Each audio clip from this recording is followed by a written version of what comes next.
الحمد لله رب العالمين والصلاة والسلام على سيد الأنبياء وخاتم المرسلين وعلى آله وأصحابه وأزواجه وأهل بيته أجمعين إلى يوم الدين. أما بعد فأعوذ بالله من الشيطان الرجيم. بسم الله الرحمن الرحيم. يا أيها الذين آمنوا توبوا إلى الله توبة نصوحا. صدق الله العظيم. عن أبي هريرة رضي الله عنه قال أن رسول الله صلى الله عليه وسلم قال إني أستغفر الله وأتوب إليه في كل يوم أكثر من 70 مرة أو كما قال عليه الصلاة والسلام.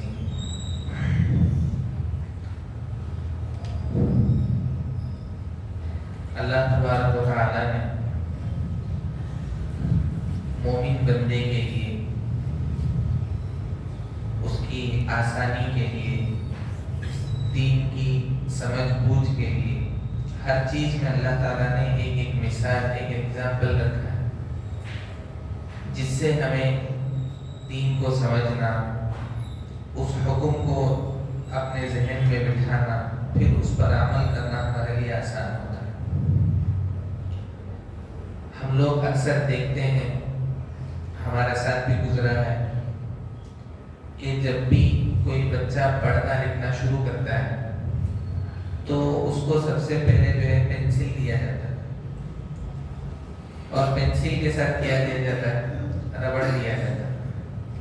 اسکول سے ہوم ورک آیا، مکتب سے ہوم ورک آیا تو بچہ کیا کرتا ہے، گھر میں لے کر آتا ہے، امی بٹھا کر لکھاتے ہیں۔ کیسا لکھاتے ہیں؟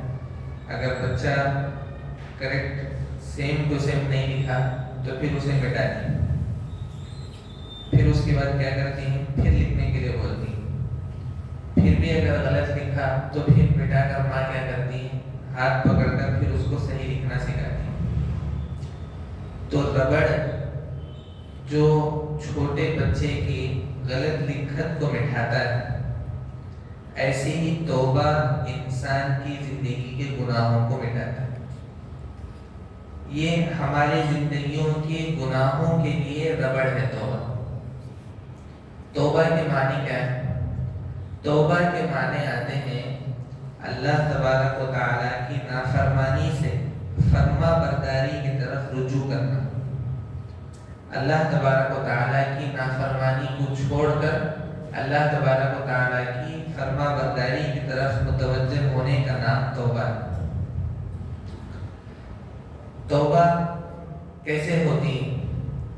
توبہ 3 چیزوں سے ہوتی ہے۔ سب سے پہلی چیز ہوتی ہے کفر اور شرک سے توبہ۔ اللہ کا بڑا احسان ہے کہ ہم سب جو الحمدللہ خاندان کی طور پر مسلمان ہیں، ہمارے باپ دادا سب مسلمان رہے ہیں، لیکن انسان زندگی گزارتے ہوئے کبھی اس کی زبان سے ایسی شرکیہ باتیں آ جاتی ہیں غیر محسوس طریقے پر جس کا اسے احساس نہیں ہوتا، جہاں تک اس کا ذہن نہیں جاتا۔ اس لیے بندے کو شرکیہ الفاظ اور کلمات سے بھی توبہ کرنا چاہیے۔ ہم سے چوک کہاں ہوتی؟ ویسے تو اللہ تبارک و تعالیٰ کی رحمت بہت وسیع ہے، بہت بڑی، لیکن اللہ تبارک و تعالیٰ اگر چھوٹی چیزوں پر بھی گرفت کرنا چاہے تو اللہ تبارک و تعالیٰ کو پورا حق ہے۔ ہم سب جانتے ہیں کہ ہر کام جو کچھ بھی ہوتا ہے وہ اللہ تبارک و تعالیٰ ہی کے طے کرنے اور مقدر کرنے سے ہوتا ہے۔ کبھی کبھی ہماری زبان سے ایسی بات نکل جاتی ہے جو بظاہر اس سے یہ سمجھ میں آتا ہے کہ اس کا سبب اصل اللہ تبارک و تعالیٰ نہیں، یہ کام اس غلطی کی وجہ سے ہو گیا۔ جیسے کبھی پیٹ میں درد آیا تو ہماری زبان سے یہ نہیں نکلتا کہ اللہ تبارک و تعالیٰ کی یہاں مقدر تھا کہ اس وقت مجھے پیٹ میں درد آئے گا۔ ہماری زبان سے نکلتا ہے کیا کہ غلط کھا لیا میں، اس کی وجہ سے کیا ہو گیا، پیٹ میں درد آ گیا. یہ غلط کھانا، اس کی وجہ سے پیٹ میں درد آنا، یہ ہمارا بولنا، یہ زیادہ غلط نہیں. کیونکہ اگر ظاہری چیز کی طرف ہم دیکھیں تو کوئی غلط چیز کھانے سے ہی پیٹ میں درد آتا ہے، لیکن اصل سبب کیا ہے پیٹ میں درد آنے؟ یہ اللہ تبارک و تعالیٰ کی طرف سے طے کرنے اور مقدر کرنے کی وجہ سے. جب ہمارا اس بات پر ایمان ہے کہ بیماری دینے والی ذات بھی کس کی؟ اللہ تبارک و تعالیٰ ہے. شفا دینے والی ذات بھی کس کی؟ اللہ تبارک و تعالیٰ ہے.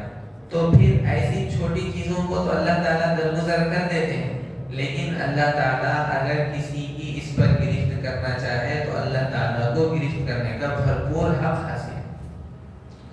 تو شرکیہ کلمات سے توبہ.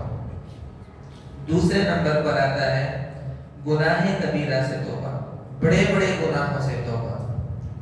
ہمارے ذہنوں میں کچھ چیزیں گناہ کے طور پر ذہن میں بیٹھ گئے ہیں، بچپن سے والدین کی زبانوں سے سنتے ہوئے آئے ہیں، مسجد میں امام صاحب کی تقاریر اور خطبوں میں سنتے ہوئے آئے ہیں. ان کو تو ہم بہت بڑا گناہ مانتے ہیں، جیسے چوری کرنا، زنا کرنا، گالیاں دینا، اللہ کی نافرمانی کرنا، نماز چھوڑنا.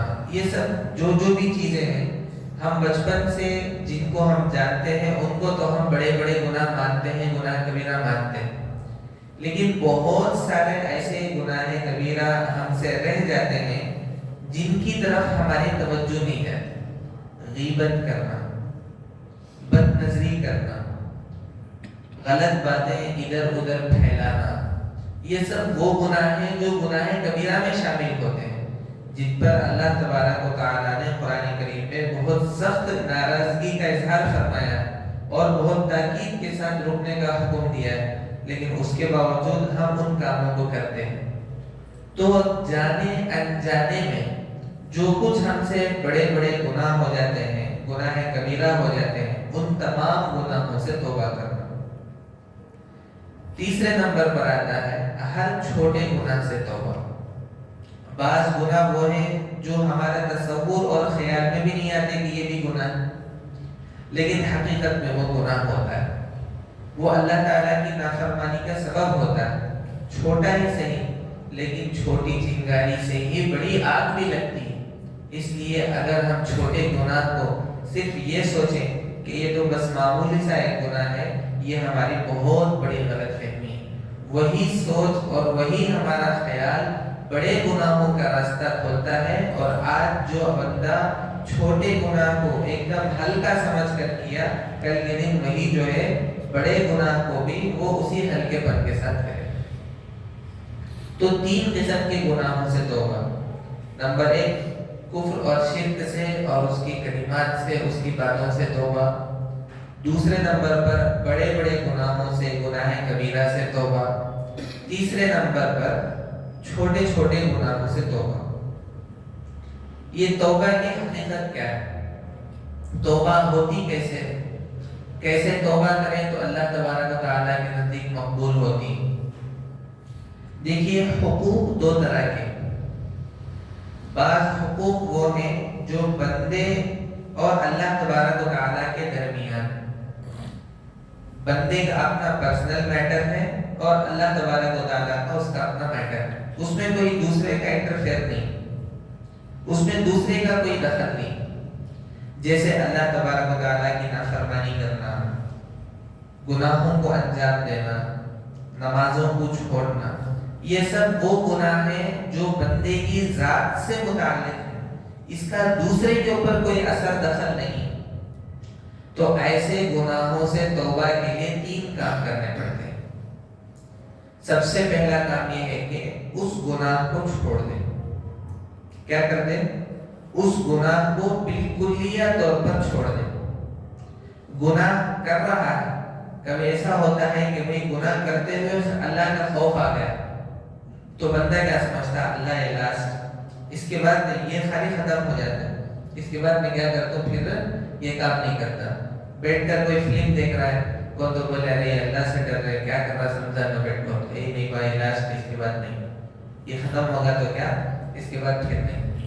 گناہ کرتے ہوئے اگر بندہ توبہ کرنا چاہے تو وہ توبہ قبول نہیں ہوگی. کیوں؟ توبہ کی سب سے پہلی شرط یہ ہے کہ بندہ اس گناہ کو بالکلیہ طور پر چھوڑ دے. اللہ کے سامنے جب بیٹھ کر معافی مانگے تو بولے کہ اے اللہ میں اس گناہ کو چھوڑ چھاڑ کر آ کر بیٹھا ہوں اور اب میں آپ کے سامنے معافی مانگتا ہوں. دوسری شرط، بندہ جب بھی اللہ تبارک و تعالیٰ کے سامنے معافی مانگنے کے لیے بیٹھے تو اپنی کی ہوئی گناہوں پر شرمندہ رہے. اے اللہ بہت بڑی غلطی ہو گئی، میں نفس اور شیطان کے بہکاوے میں آ گیا، میں نادان ہوں، میں لاچار ہوں، میں نے تیرے حکم کی نافرمانی کر دی، ہو گئی مجھ سے نافرمانی، لیکن میں بہت شرمندہ ہوں. جب بھی سوچتا ہوں وہ گناہ یاد آتا ہے بہت افسوس ہوتا ہے، بہت شرمندگی ہوتی. اللہ تبارک و تعالیٰ کے سامنے واقعی شرمندگی کا اظہار کرنا. تیسرے نمبر پر آتا ہے آئندہ کبھی بھی اس گناہ کو نہ کرنے کا پکا ارادہ کرنا. اگر بول رہا ہے آپ کہہ کے معافی مانگ لیں گے، بعد میں پھر کیا تو موقع ملا تو پھر کر دو، پھر ہونا تو کیا کر لیں گے، معافی مانگ لیں گے، ایسے میں بھی توبہ قبول نہیں. تو تین باتیں ذہن میں رکھ کر توبہ کرنا ہے. سب سے پہلی چیز، ہم جس گناہ سے توبہ کر رہے ہیں یا جن گناہوں سے توبہ کر رہے ہیں ان کو بالکلیہ طور پر چھوڑ دینا. دوسرے نمبر پر ہے کہ جو کچھ ہو گیا اس پر اللہ کے سامنے شرمندگی کا اظہار کرنا. اور تیسرے نمبر پر آتا ہے کہ اللہ تبارک و تعالیٰ سے یہ وعدہ کرنا کہ اے اللہ میں آئندہ کبھی اس گناہ کو زندگی میں نہیں دہراؤں گا. بعض معاملات وہ ہوتے ہیں جو بندے کے بندے سے متعلق ہوتے ہیں، یہ مختلف طرح کے ہوتے ہیں. کبھی ایسا ہوتا ہے کہ ایک آدمی نے دوسرے کے مال کو چرا لیا، چوری کرنا بہت بڑا گناہ ہے. ایک آدمی نے دوسرے کا مال ڈاکہ ڈال لیا، یہ اس سے بھی بڑا گناہ ہے. اگر کسی آدمی کا مالی نقصان پہنچایا ہے تو بہتر یہ ہے کہ اس کا مال اس کو واپس کر دے اور اس سے کہے کہ بھائی مجھے معاف کر دے، میں نے تیرا مال کیا کر لیا تھا، اٹھا لیا تھا. یا کسی بھی طرح مال اس کے پاس پہنچا دے، چاہے آپ اسے معلوم ہو یا نہ ہو کہ آپ نے اٹھایا ہے اور آپ نے پہنچایا ہے، اس کا مال اس کے پاس پہنچ جائے. اور آپ اللہ تبارک و تعالیٰ سے دعا کریں کہ اے اللہ میں نے جس کا مال لیا تھا اس کے مال کو میں نے اس کے مالک تک پہنچا دیا ہے، اب میں توبہ کر رہا ہوں. یا مال اٹھا لیا، خرچ کر دیا، اب یاد آ رہا ہے، شرمندگی ہو رہی ہے، تو ایسے موقع پر اس کے مالک سے جا کر انہیں کہے کہ بھئی میں نے آپ کا مال اٹھا کر چرا کر آپ کو میں نے نقصان پہنچایا ہے، میرے پاس اتنی حیثیت اور سکت نہیں ہے کہ میں آپ کو مال لوٹا سکوں. اگر آپ اپنا حق جو میرے اوپر ہے معاف کر دیں تو اللہ تعالیٰ نے مجھے معاف کر دیں، اس سے معافی کروا دیں.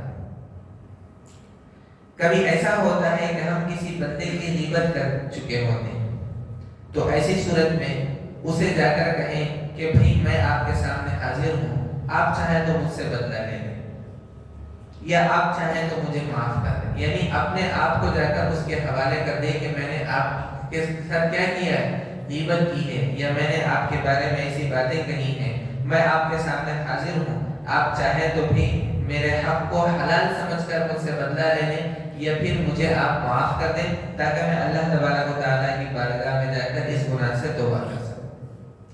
تو بندے سے اگر حق جڑا ہوا ہے تو جب تک اس سے بات اور معاملہ صاف نہیں ہوگا اللہ تبارک و تعالیٰ بھی اس کو دعا کو قبول نہیں کرنا ہے. اس لیے میرے عزیز دوستوں، ہم سے زندگی میں بہت ساری چوک ہو جاتی ہے. بہت سارے دفعہ ایسا ہو جاتا ہے کہ بہت سارے لوگوں کے حقوق ہم سے رہ جاتے ہیں، یا تو ہمارے پاس ان کا حق رہ جاتا ہے، ہم نے ان سے لیا ہوا ہوتا ہے اور ہم دے نہیں پاتے. کبھی ایسا ہوتا ہے کہ ہمارے اوپر اس کا حق واجب ہوتا ہے، اس کو دینا چاہیے تھا لیکن ابھی تک نہیں دیا، باقی رہ جاتا ہے. تو ایسی صورت میں جتنا ہو سکے غور و فکر کر اپنے ذہن پر زور ڈال کر ایسے لوگوں کو تلاش کر ان کا حق ان کو پہنچانے کی کوشش کریں، اور کسی کے ذات پر، کسی پر اگر ہم نے الزام لگایا ہے یا کسی کی عزت پر ہم نے پانی اچھالا ہے یا کیچڑ اچھالا ہے، تو ایسی صورت میں اس سے جا کر ہم جو ہے معافی مانگ لیں۔ تو جب تک یہ کام نہیں کریں گے اللہ تبارک و تعالیٰ بھی ہمیں کیا نہیں کریں گے، معاف نہیں کریں گے۔ توبے کی حقیقت تو یہ تھی، توبے کی فضیلت کیا ہے وہ انشاءاللہ کل آپ کے سامنے آئیں گی۔ اللہ تبارک و تعالیٰ سے دعا ہے کہ اللہ تبارک و تعالیٰ ہم سب کو کہنے سننے سے زیادہ عمل کرنے کی توفیق عطا فرمائے۔ سبحان ربک رب العزت عما یصفون وسلام علی المرسلین۔